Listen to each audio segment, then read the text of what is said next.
Salut. Euh, alors aujourd'hui ce sera un podcast dans un environnement un petit peu différent, ça risque d'être un peu plus bruyant que d'habitude, vous me direz ce que vous en pensez si ça vous gêne pas trop. Et aujourd'hui je vais vous parler d'un truc, je vais un peu rebondir sur la dernière vidéo que j'ai publiée avec Amélie sur les autodisciples, qui vous a bien plu apparemment. Je vais parler de Chuck Palahniuk, comme vous l'avez vu dans le titre sûrement, qui est l'auteur de Fight Club.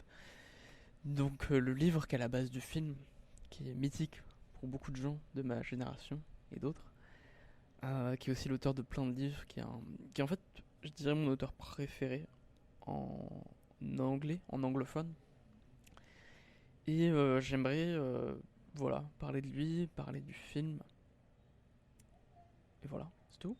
Alors, je sais pas si ça vous intéresse, je le verrai au nombre de vues. Un truc que je voulais dire sur le film, que j'ai vraiment compris, donc Chuck Palahniuk, j'ai lu plusieurs livres de lui, donc Fight Club évidemment, qui est vraiment le script du film, qui est extrêmement proche du film, et si vous avez aimé le film, c'est que en fait vous aimez Chuck Palahniuk, parce que son livre est vraiment un script quasiment identique, enfin même pas quasiment, c'est vraiment le film, c'est pareil. Donc si vous avez aimé le film, en fait, vous devez tout à Chuck Palahniuk et au Brad Pitt et Edward Norton évidemment, mais tout est de lui quoi. Et il a aussi, enfin j'ai lu aussi de lui Chuck et un autre livre qui s'appelle The Adjustment Day. Et voilà, plusieurs essais, plusieurs petits textes qu'on peut lire de lui, qu'on peut trouver sur internet, notamment Guts, que je vous invite à lire si vous avez envie de. C'est un livre qu'il lisait en tournée à un moment donné aux États-Unis et les gens souvent s'évanouissaient ou vomissaient pendant la lecture de ce texte. Donc je vous conseille de le lire si vous aimez les sensations fortes, mais peut-être le lisez pas seul. Et donc Chuck Palahniuk dans son livre Fight Club, euh, donc c'est vraiment la même chose que le film, c'est-à-dire qu'il y a une page de différente entre le livre et le film, et c'est la dernière page. Donc pour ça, ça vaut le coup. Et aussi parce que c'est un bon film et une bonne histoire, donc ça vaut le coup de le relire de toute façon. Et ce qui est intéressant en fait chez cet auteur, notamment quand on lit ses préfaces, ses introductions, etc., c'est que ça apprend plein de trucs sur l'écriture. En ce moment, et depuis quelques temps, je cherche des ressources sur l'écriture, sur la narration, j'en ai partagé ici. Et en fait, très vite, on tombe sur des choses assez bateaux, sur on appelle ça des archétypes, ou alors sur des schémas, en fait, des clichés, des stéréotypes, qui marchent bien en termes d'histoire. Et ça peut être un peu. Bon, c'est utile, hein. Comme dans tous les domaines, c'est bien d'avoir les bases. Mais on peut très vite tomber dans du cliché, du coup dans des choses assez communes en fait, qui se lisent et s'entendent partout. Chuck Palahniuk apporte un peu sa vision et il apporte un peu des trucs d'écriture qui sont originaux, que je voulais un peu essayer de partager avec vous et des choses que moi j'ai apprises. Déjà, Fight Club, dans l'histoire, euh, un, un des, euh, un des trucs qui dit, un des schémas en fait que lui il utilise, c'est celui donc il appelle ça de la narration des histoires américaines en général. C'est-à-dire un type d'histoire où il y a toujours trois personnes importantes. C'est la personne un peu folle, courageuse, libre, qui va se perdre et qui va souvent mourir. Il y a la personne plus sage, plus prudente, qui va prendre moins de risques. Donc dans Fight Club, on connaît pas son nom, mais c'est Edward Norton, l'acteur. Et celui courageux libre, c'est Brad Pitt. Donc il y a ces deux personnages, le héros un peu fou, le héros un peu trop sage. Et en fait, dans l'histoire classique, les deux meurent. Et il reste le troisième personnage. Le troisième personnage, c'est le narrateur. C'est celui qui est ni fou, ni trop sage, qui est juste extérieur à ça, qui est lucide, et qui s'en va, et qui survit. Et il survit pour raconter l'histoire. Et en fait, l'originalité de Fight Club, la seule originalité narrative de Fight Club, selon l'auteur, c'est qu'il qu'il a réuni ces trois personnages. En fait, ces trois personnages deviennent un seul personnage. Spoiler, alerte. Et c'est ça, son originalité, cette capacité en fait à réunir les trois. Et ensuite, le livre Fight Club en fait est vraiment pas mal inspiré de sa vie, de la vie de l'auteur, notamment d'un petit groupe qu'il avait de gens qui faisaient un peu des. Comment on appelle ça? Pas des installations, mais enfin, des événements un peu. Des happenings, voilà, des happenings. Un peu à l'époque où ça se faisait pas trop, et des trucs un petit peu comme ça insensés dans la ville, et qui faisaient un petit peu n'importe quoi aux États-Unis. Et en fait, c'est un livre qui est enfin tous les petits trucs que vous voyez sur le savon, enfin sur les choses comme ça, c'est des choses en fait qui sont inspirées d'histoires réelles. Et notamment un truc qui est dans le film et dans le livre, c'est l'histoire des gens qui crachent ou font d'autres choses pas avouables dans les aliments, dans les boissons de personnes connues ou de personnes très riches. Il explique que c'est quelque chose de très réel, de très courant. Et il explique en fait tout l'aspect social en fait derrière tout ça. Tous les gens qui donnent un peu un sens à leur vie ou qui se vengent un petit peu de la société dans des trucs qui ne sont pas très risqués, notamment l'histoire des petites images pornographiques incrustées très rapidement de manière subliminale dans des films. Ça aussi, il le sait par des histoires de personnes qu'il a connues. Et en fait, plein de gens le font. Ce qui est intéressant, c'est qu'avec le livre, donc il a parlé de tout ça, et plein de gens ont dit ah bah tiens c'est marrant parce que moi aussi je fais ça. Et en fait, ces trucs que lui il a connus, c'est des choses qui étaient déjà répandues de manière universelle, ces petits happenings, ces petites euh, vengeances, ces petits actes de la vie quotidienne en fait que plein d'employés de petites de boîtes ou de grosses boîtes faisaient. C'est des trucs que les gens faisaient déjà tous naturellement, que beaucoup de gens faisaient naturellement à travers le monde. Et, euh, et vraiment, donc il est inspiré de la vie réelle pour ça. Et un de ces trucs d'écriture aussi qui est hyper intéressant, c'est donc dans Chuck par exemple, je vais vous raconter plusieurs histoires en fait de Chuck Palahniuk pour montrer à quel point il est doué en matière d'histoire, de narration. Chuck, c'est un livre dont l'histoire en fait de base, c'est un homme qui va dans les restaurants, qui fait semblant de comment on appelle ça, d'avaler de travers, de s'étouffer. Donc choke en anglais. Et il s'étouffe et en fait, bah, il y a toujours quelques. Donc c'est des restaurants très huppés, très chers, où il n'a pas les moyens de payer. Et donc il y va, il mange, il fait semblant de s'étouffer, et là il attend en fait que quelqu'un vienne le sauver.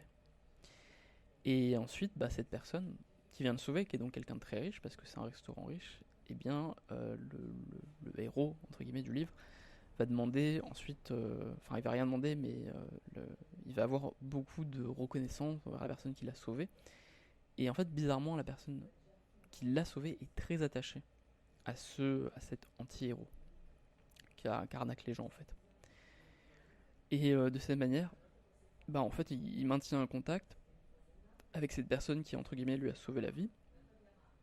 Et de cette manière, en fait, il arrive à obtenir de l'argent de ces personnes quand il a d'autres problèmes dans la vie, parce que ces personnes sont très attachées à lui. Et en fait, tout le livre parle en fait de ce rapport avec ces gens qui lui ont sauvé la vie entre guillemets, à quel point il leur donne un sens dans leur vie, et, euh, et à quel point il les fait se rendre utiles. Et puis, évidemment, après, bon, dans le livre, il se trouve qu'il le fait avec plein de personnes différentes et que ça se révèle. Et enfin, bon, je vous raconte pas le livre après. Et un truc qu'il dit en fait souvent, il y a un autre, ça me fait penser à une autre histoire dans Fight Club qui est le premier test, qui est d'aller voir des gens dans la rue, de les provoquer pour qu'ils se battent avec vous et de perdre le combat. C'est le premier test des gens qui veulent rentrer dans le Fight Club. J'imagine que tout le monde a vu le film ici. Et c'est le genre d'histoire que je trouve vraiment bien trouvée, bien pensée. Dans Judgment Day, il y a une autre histoire que je trouve vraiment intéressante, vraiment cool narrativement. C'est l'histoire d'un homme qui est avec une femme et qui voyage avec elle à travers l'Amérique et qui vont qui vont squatter en fait, ils vont s'incruster, qui vont s'infiltrer dans des maisons, dans des villas de luxe, dans des hôtels de luxe. Et voilà, et puis ils font ça à deux, et l'homme dit à la femme qui va avec lui, si jamais on se fait attraper, dis que tu me connais pas, que je t'ai enlevé, que je t'ai kidnappé, c'est moi qui vais tout assumer, t'inquiète pas, t'es pas en danger, etc. Et donc il y a toute une histoire romantique qui commence comme ça. Et en fait, dans la réalité, un jour, ils s'incrustent dans une villa, puis il y a la police qui arrive. Et donc la police arrive, ils les arrêtent tous les deux, la fille commence à dire oui, mais je le connais pas, etc. Et le mec se rend, et les policiers en fait fouillent la maison, ils trouvent des papiers, et en fait sur les papiers, ils trouvent un nom, le nom d'une personne, et ils prennent la carte d'identité du mec, et il se trouve que c'est le même nom. Les noms des papiers de la maison correspondent au nom du gars qui est censé s'être infiltré. Et en fait là le mec révèle que toutes ces infiltrations, tous ces squats, toutes ces incrustations dans des hôtels de luxe, dans des villas, etc. Bah en fait c'était à lui, c'était ses appartements. Il est loué, il était propriétaire. Et donc en fait il n'y a jamais eu de danger et tout ça c'était un jeu en fait pour créer une aventure, une excitation pour la fille avec laquelle il voyageait. Et donc la femme avec qui il est, du coup, elle tombe hyper amoureuse de lui, etc. etc. Et je vous raconte ça en fait, ces différentes histoires-là de Chuck Palahniuk, parce qu'en fait il y a plein de choses comme ça que moi je trouve très bien, très intéressantes narrativement, surprenantes, avec des vrais retournements. Et il a un don pour ça, Chuck Palahniuk. Je vous invite, il y a un podcast qu'il a fait, une longue interview qu'il a fait avec Joe Rogan, où il explique pas mal de tips d'écriture si vous voulez aller plus loin dans l'écriture que les simples archétypes, que les simples schémas du héros, les trucs mythiques, etc. Si vous voulez aller plus loin, je vous invite vraiment à essayer d'écouter un peu ce qu'il fait. C'est toujours en anglais évidemment, mais on apprend pas mal de choses. Notamment un truc qu'il dit, qui moi m'a pas mal marqué, c'est l'idée que c'est en fait l'idée de raconter en histoire des des arnaques en fait, mais sans argent. En fait, souvent, les gens vont tricher, vont mentir pour obtenir de l'argent des personnes, mais cet argent, ensuite, il sert à quelque chose. Il va servir à impressionner une fille, il va permettre de sauver quelqu'un peut-être, il va permettre d'acheter quelque chose pour avoir l'air plus, je sais pas, quelque chose, quoi, pour faire une opération de chirurgie, ce genre de choses. Et en fait, le truc de Chuck Palahniuk, c'est d'écrire ce genre de manipulation, mais en essayant de zapper l'étape de l'argent, en passant directement, en fait, du mensonge, de la triche, à ce que les gens recherchent vraiment, en fait, c'est-à-dire souvent en fait des choses comme être aimé, apprécié, etc. Et cette capacité en fait à switcher l'étape de l'argent, ça rend l'histoire beaucoup plus intéressante narrativement, beaucoup moins matérielle en fait, et ça nous permet d'accéder directement à ce qui nous intéresse nous, c'est-à-dire les émotions. Et ça, je trouve que c'est vraiment une belle structure, je l'ai jamais lu ailleurs, et je pense que c'est vraiment une belle chose pour comprendre comment on écrit bien. Après, un truc aussi qu'on apprend vraiment vite dans Chuck Palahniuk, je l'évoquais tout à l'heure, c'est que vraiment il va vivre des expériences réelles pour écrire. Écrire, c'est pas juste un truc qu'il va faire seul chez lui. Il va participer à différents événements, notamment dans le début de Fight Club, vous voyez à ce moment où il y a Marla et le narrateur, enfin Edward Norton, qui vont dans des réunions de gens qui vont mourir en fait.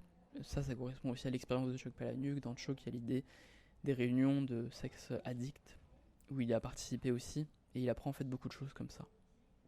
Ce qui est d'ailleurs pas un truc de lui, hein, tous les auteurs français, Balzac, etc., c'est aussi ça, leur vie. Ils ont une vie, Céline aussi, Huysmans, enfin, tous les grands auteurs en fait ont une vie romanesque, exprès pour écrire. C'est comme ça qu'on écrit en fait, en vivant des choses. Il y a un autre aussi très intéressant chez Chuck Palahniuk, c'est, et ça c'est plus dans ses interviews qu'il va en parler, c'est l'intérêt d'écrire avec d'autres gens, de se relire avec d'autres gens. Et il y a un truc, c'est en fait, de prendre l'habitude de raconter des histoires et de se dire qu'une bonne histoire, c'est quand quelqu'un va vous raconter lui-même une histoire personnelle. Quand vous racontez une histoire à quelqu'un et que cette personne ressent le besoin fort de vous raconter une histoire ensuite, personnelle, un truc très intime, c'est que vous avez réussi. C'est pas quand les gens sont impressionnés, qu'ils vous disent waouh, c'est trop bien ce que tu as écrit, mais c'est quand ils ont envie de partager aussi quelque chose de plus intime encore, de plus extrême encore, de plus précis. Et il a un don aussi pour faire ça, pour faire ça aux gens. Ouais, un truc dont je voulais parler en fait vraiment dans cette vidéo à la base, c'était pas ça. Je voulais pas faire une vidéo sur l'écriture, je voulais faire vraiment une vidéo sur Fight Club en réponse, en complément de la vidéo d'Amélie. Un truc que j'ai compris vraiment en lisant Fight Club, le livre, puis surtout en lisant Adjustment Day, c'est le second degré, la distance qu'il a par rapport à ce qu'il écrit. En fait, Fight Club, c'est un livre qui est beaucoup pris au premier degré par plein de gens, comme un livre sur la virilité, sur la masculinité, sur le besoin de liberté, le besoin de violence, etc. Je pense qu'en fait, Chuck Palahniuk a beaucoup d'avance sur son temps, et en fait, il a écrit dans Fight Club un livre qui aurait pu être écrit aujourd'hui, avec une lucidité, avec un recul que les gens n'imaginent pas forcément, notamment avec le film, qui peut être beaucoup pris au premier degré.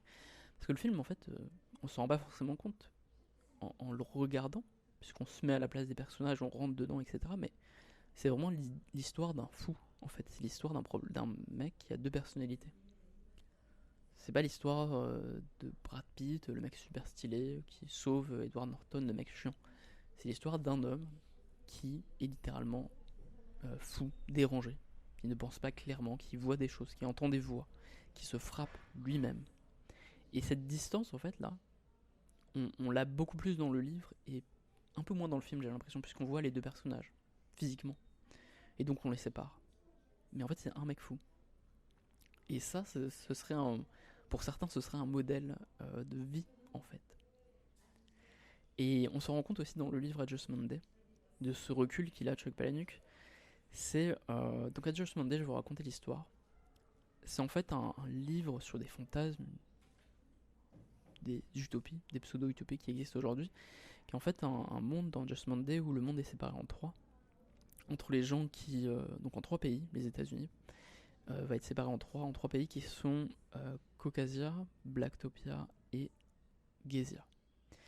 Qui sont en fait donc l'idée que chacun va évoluer dans un monde soit blanc, soit noir, soit des gays, des lesbiennes et des gays.